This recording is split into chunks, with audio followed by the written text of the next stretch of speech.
Wow. Marvel promised Born Again, but episode 3 delivered something deeper.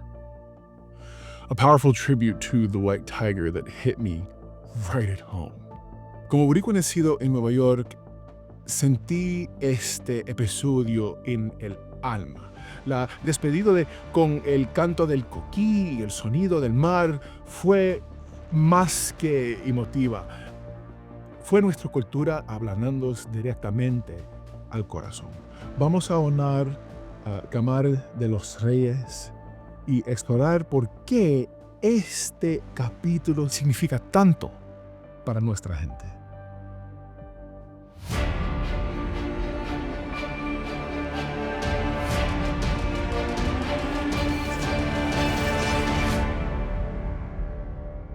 Daredevil Born Again continues to explore Matt Murdock's dual life as a lawyer and vigilante in Hell's Kitchen. Episode 3, The Hollow of His Hand, delves into the trial of Hector Ayala, also known as White Tiger, accused of murdering an undercover police officer. Okay, so brief spoiler-free, briefly, and then we're going to get into the spoilers. Matt's on it, man. Matt Murdock defends Hector Ayala, played by the late Gamal de los Reyes. He faces some pretty serious charges. Obviously, we saw in the episode, he's accused of having murdered a police officer, whether directly or indirectly, whatever. They have several different charges that are on the table for potentially the jury to call into question. But the episode goes kind of deeper than that. It covers themes of justice and identity and systemic corruption. But at its core, it becomes a really poignant tribute to Puerto Rican culture. And ultimately that tribute's really woven into the whole thing, whether or not Gonzo, my partner Gonzo, has said that it felt contrived in some areas, and I don't know that he's wrong, because what I said to him exactly was, I get it, but I don't care, because to me, when you're handled like this, it's very different.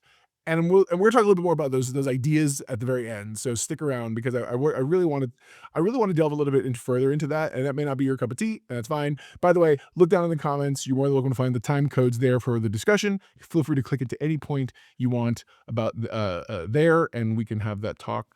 But I really feel like we're gonna get into it. When it comes to character development, first thing I'm going to say is out the gate, this episode's far better, far superior to me than the first two were. Obviously, the first episode wasn't my favorite cup of tea. I felt like it was sort of, it beat up a little bit and didn't really travel the way I wanted it to, in terms of the things that they presented and brought us. It felt glossy. I know somebody in the comment section for the previous video said, oh, what do you mean by glossy? By glossy, I just mean it's got that Marvel sheen to it, whereas Netflix was always much grittier. It felt more grounded. This feels like this is much closer. And I'm hoping that as the season progresses, we're going to get more of that, especially in light of that ending, which I found very controversial, which again, we'll get out of the spoilers in a minute. Get spoilers in a minute. Would love to hear your thoughts overall, but there was very little daredeviling happening in Daredevil. So to go any further, I have to start spoiling it. So understand that moving forward, this is your one and only warning. We're going to talk about it. It's what we do here in the Know It All Nation. We're going to literally talk about this whole thing and go straight from start to finish up. I'm not going to go beat by beat. I think I'm going to more talk broad strokes, because, and of course, there are things will just come out sort of in that. Charlie Cox, let's talk about him for a minute. The actor has embraced wholly and completely his persona as Daredevil. I feel like when he's being the character, because by the way, to me, Daredevil and Matt Murdock are interchangeable.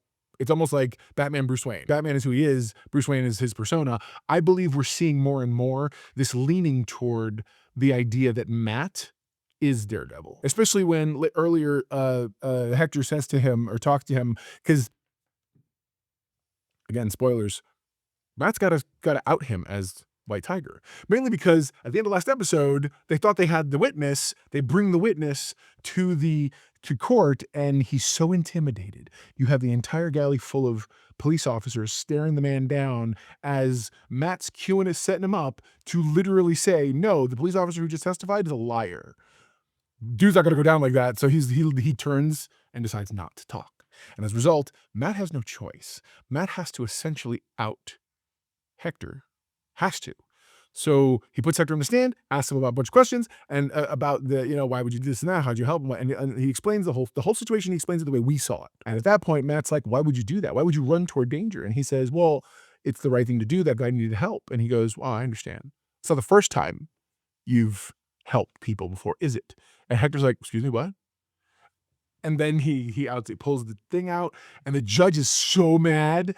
When the judge talks to him and says, like, how dare you? You sat here and you 100% said to me, and you freaking, and he tells him, he's like, you lectured me about right and wrong and who should do this and that. And he's like, They somehow got to my star witness. My hand was forced. What he's done as the White Tiger speaks the strength of his character. It's well within my... Is there a division of hypocrisy at Murdock and No, Associates? and I knew that. I knew at the gate. I was like, yeah, he had no choice. So now we begin framing things differently.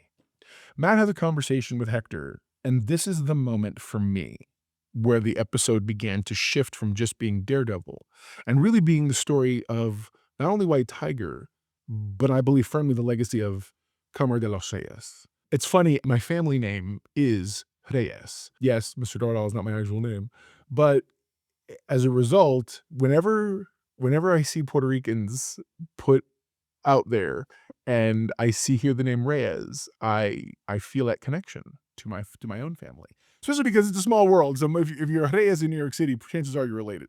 Obviously, it's a fictional character, but you get what I'm saying. They start having this conversation because Matt tells him flat out, look, you can't. You're not going to, you realize now that this is out, you're not going to be able to be White Tiger anymore. And he's like, I don't think you understand. Being the White Tiger is more than just putting on a suit. It's who I am. It's a calling. And you can see Matt talking about it. Matt even tries to tell him, he's like, oh, don't worry about it. You'll be surprised how easy it is to eventually, and you won't even miss it eventually. And he's talking firsthand, obviously. And it got me feel, because Hector starts talking about being Puerto Rican and his culture and everything else. And it really reminded me, I was born in New York, right off Jamaica Avenue. I grew up till I was 8 years old, and my grandmother decided, you know what? It's funny, she can turn a phrase, okay? Grandma know-it-all can turn a phrase. And she said, I saw the neighborhood becoming more hood than neighborhood. And we decided, her and my grandfather decided to move, and they moved to Florida. And that's where I ultimately grew up till I was 30.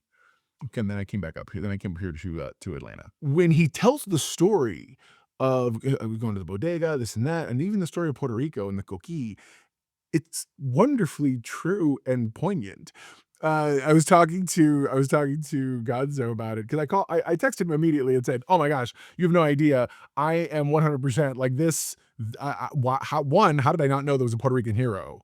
And two, who isn't La Borinqueña? I say La Borinqueña because that's a Puerto Rican Puerto Rican superwoman slash or Supergirl slash Wonder Woman. And it's a Puerto Rican hero. I have a statue, a little statuette that my late aunt got for me, and it's very important to me, and the creator signed it and everything. So it's again, so there is a Puerto Rican hero who wears the flag literally as their moniker. I never knew in popular comic book fiction there was one. And I was familiar with the character of White Tiger because I know that I think there was a storyline where I'm not mistaken, it was like Black Panther, White Tiger, the Silver Ape, and other characters who came together, like the jungle characters all came together. It was a long time ago, probably in the 80s or something. But at the same time, I had no clue this character existed, and I'm really interested to see what they're going to do now that the character is gone. Because in the comics, his daughter takes up the mantle. This character does have a daughter. Now, chances are they may never touch on that again, but I think that would be a mistake. Frankly, I believe that there's opportunities there, especially if you're potentially looking to do a Young Avengers thing that they've talked about. I don't think they are, but if they do, she could totally be an asset, and I could see that happening. Because remember, magic amulet. Mystical amulet. I think in terms of tone and sort of the narrative structure of what's happening, it's like he knows I'm talking. So Gonzo says, not jaded, just seeing a perspective that has been squashed down. And I was like, okay. So his perspective is, look, we grew up. I'm sorry, I had to interrupt because I had to respond to him. We grew up. We were texting just before I started recording. We grew up very much in that culture. So we grew up with Puerto Rican Day and all the different trappings in New York, and having the flag, la bandera, up in our houses and the whole 9 yards. Like, we grew up very. You got to have it on your sticker, on your license plate, or your bumper plate. You got to have the shirt. I love New York, Boriqueño, the Boricua, the whole thing. Okay, we grew up in that culture, and so having this aspect put forward, it's funny. I agree with him that, though I was moved by that, that is not ultimately what pushed me. As I said at the top in Spanish, what really pushed me was at the very end of everything, the sound of the coquille and the crashing waves. There's a part right after that speech that I just talked about, where Matt says to him, It's the music of the island. You're gonna see that beach again, Hector. I promise. and I'm like, man, I don't think that's how he meant it, but yeah, it was emotional. It was emotional to say the least. I feel like the inclusion of kind of the Puerto Rican elements, such as the coquille call and all that, the same way that Gonzo talks about, those are important, but just that connection, I think, is really what mattered. Ultimately, the tribute to Camar de los Rios, de los Reyes rather, who portrayed Hector Ayala, the White Tiger. He passed away December 24th, 2023, after a battle with cancer, and so his portrayal really brought depth. It brought depth and authenticity to the character, leaving a lasting impact, I hope, on the audience. The episode's dedication to Puerto Rican culture, it honors his legacy. And I feel like that's special. I do. I think they absolutely should continue the story of White Tiger. Ultimately, I feel like Hollow of His Hand, this episode stands really out as a powerful episode. It blending this intense legal drama, which, by the way, I didn't miss Daredevil. I know a lot of people are like, all right, about time to get back to Daredevil. And this is what it means to write well. This is what it means to be really good at your job. These writers handled us well. Not only they handled the material, and then there's the whole Fisk angle. There's everything going on in the background because Vanessa and him are at odds, but at the end of the day, at the very end, Fisk is angry that Hector gets acquitted. And that is going to set the tone. And he invites back the reporter. He tells her, this was a miscarriage of justice, and she's like, but a jury of his peers and the whole bit. And Fisk is like, I ran on the promise that these vigilantes wouldn't get away with it anymore, and I have to keep that promise. And then they cut away to someone stepping out as White Tiger's running toward the sound of someone calling for help. Someone steps up, and they walk toward the camera and past them. And they're wearing a vest. They have a hood on. And you see Punisher's symbol.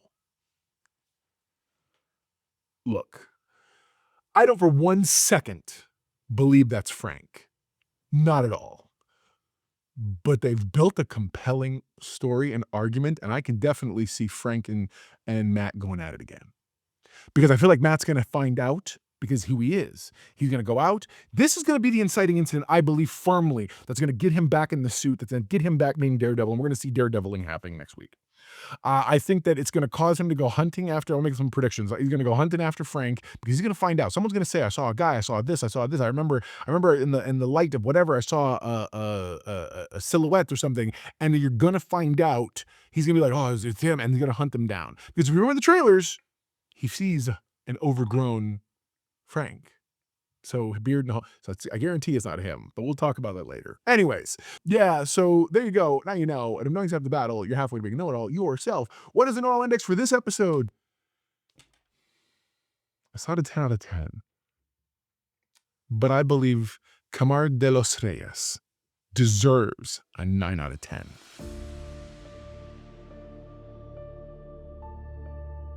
For being an amazing actor, for it being an amazing story, and for ultimately opening the door.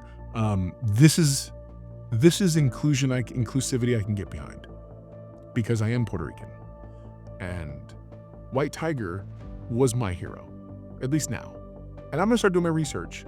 If you're not reading the comics, go check out the comics. I feel like you get an opportunity to really delve into who these characters are a little better. A lot of people talk about how the MCU does nothing to get people back into reading comics, and I just can't believe that. Also tonight, don't forget, the next episode drops tonight, actually tonight.